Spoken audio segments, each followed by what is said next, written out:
আপনারা দেখছেন 24 ঘন্টা ইন্ডিয়া টিভি, সর্বদা সবার পাশে সবার মাঝে। বেশি নেশা করতে দেখা যাচ্ছে হচ্ছে মেয়েদের, গুটখা থেকে, মদ থেকে, সিগারেট থেকে, কি বলবেন? ছাড়তে হবে, ওর কোনো উপায় নেই, ছাড়তেই হবে। মানে মেয়ে করে ছেলে করে একটাই জিনিস, মানে ছাড়তে হবে। মানে নিউ জেনারেশন এখন তো খুব ইন্টেলিজেন্ট, দে নো কি হোয়াট দে আর ডুইং, মানে ওরা নিজেই জানে কি কী করছে। তো বাস আমাকে একটাই কাজ কি, they will have to be aware and they will have to live, we all have to live, it is not only they, we all have to be responsible, এটাই বলতে পারি। See, we should not only blame for, we cannot only blame the government, it is মানে it is everyone responsible, it is সবার দায়িত্ব। তো মানে আপনি গভর্নমেন্টে কেন আমি বলছি, এটা সবার দায়িত্ব, নিজের দায়িত্ব। তো নিজে আমি নিজের হেলথ জন্য নিজে কাজ করতে হবে। ক্যান্সারে যে মেয়েরাও আজকাল অতিরিক্ত গুটখা খাচ্ছে, অতিরিক্ত সিগারেট করছে, মদ্য, কি বলবে? আপনি একজন খেলোয়াড়।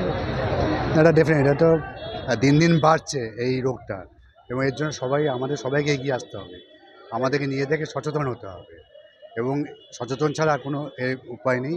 আজকের যে এই ওয়ার্কশপ এবং এই হাঁটা, এটা হচ্ছে ক্যান্সার সচেতন বাড়ানোর জন্য, এবং আমাদের সামনেই গরমকাল আসছে, এই গ্রীষ্মতে অসম রকমের রক্তের দরকার পড়ে, তো রক্তের জন্য হাহাকার হয়, মানুষ এক প্যাকেট রক্তের জন্য তারা এই হসপিটাল থেকে আরেক হসপিটাল, বিভিন্ন ব্লাড ব্যাঙ্কে দৌড়ঝাঁপ করে।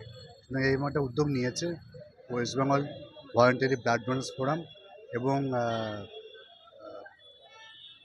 যা দুজনে নিয়েছে, এটা আমি প্রত্যেকে স্বাগত জানাচ্ছি। নিউ জেনারেশনে বলবো যে সমস্ত রকম বদ অভ্যাস থেকে নিজেদেরকে সরিয়ে রাখতে, নিজের শরীরটাকে নিয়ে আগে সচেতন হতে হবে, শরীর থাকলেই সব কিছু ঠিক থাকবে।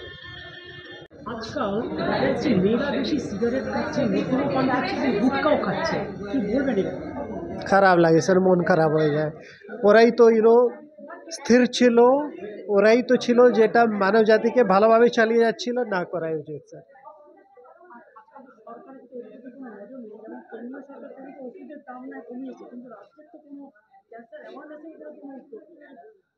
স্যার আমি তো চাইবো দুই সরকারি ভালোভাবে কাজ করে, কেন এটা তো বিল, যেরকম বিয়েতে কি হয়, একটা বিল কাজ করলে তো ভালো হবে না, দুই বিলকে একসঙ্গে চলতে হবে, আর একসঙ্গে চললেই ভালো হবে।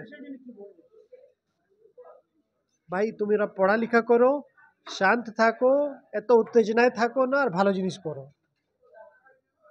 আজ এ পর্যন্ত। সঙ্গে রাখুন 24 ঘন্টা ইন্ডিয়া টিভি, দেখতে থাকুন সব জেলার সব খবর সবার আগে 24 ঘন্টা ইন্ডিয়া টিভির পর্দায়। নমস্কার।